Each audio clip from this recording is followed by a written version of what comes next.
What are the wider reverberations from the project? So what lasting influence would you hope to achieve through it? Yeah, so it's a very, I think we're quite lucky. The project's developed at a bit of a key time, and I think we've really sort of tapped into a zeitgeist around the climate change. So the climate crunch, the project it emerged from, was looking at, well, why have we reached this impasse on climate change policy? Why does it seem so difficult to do what needs to be done? And that was talking to leading policy makers. And then we've come, and this project has been looking at more grassroots organisations, NGOs, campaigners.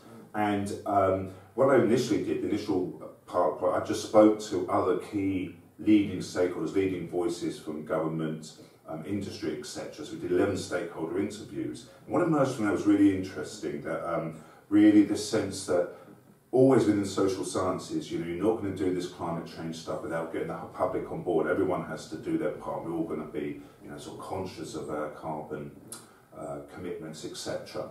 And I was getting the sense that actually, we can do this, we can do what needs to be done without really need to involve the public. We can, almost like giving up on them, we can do this big technological stuff.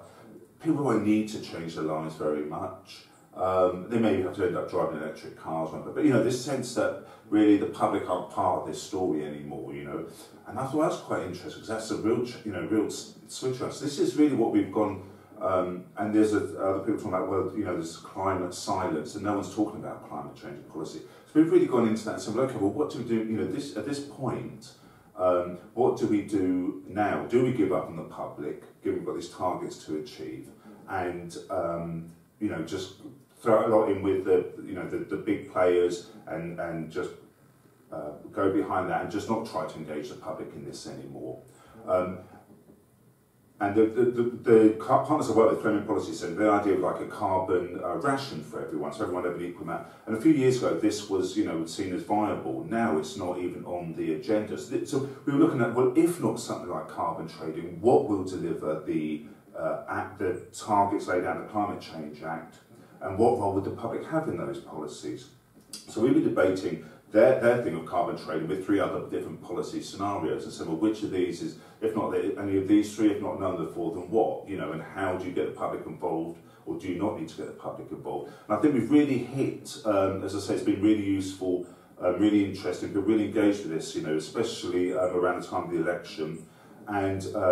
And so the leading academic journal in our field is Nature, and Nature Climate Change, and they've invited us to submit our results, our research paper to them for publication. So I know we've really, I think we can really sort of put a marker in the ground about where this debate is going at the moment, what the role of the public is, at a very key and urgent time in the climate policy debate. So I'm really proud to working with my partners, working through these workshops with a range of different stakeholders, we can pull together a strong statement about how we might best work forward from this point, and whether this is really the time now to abandon the public as partners in the process of delivering the Climate Change Act targets.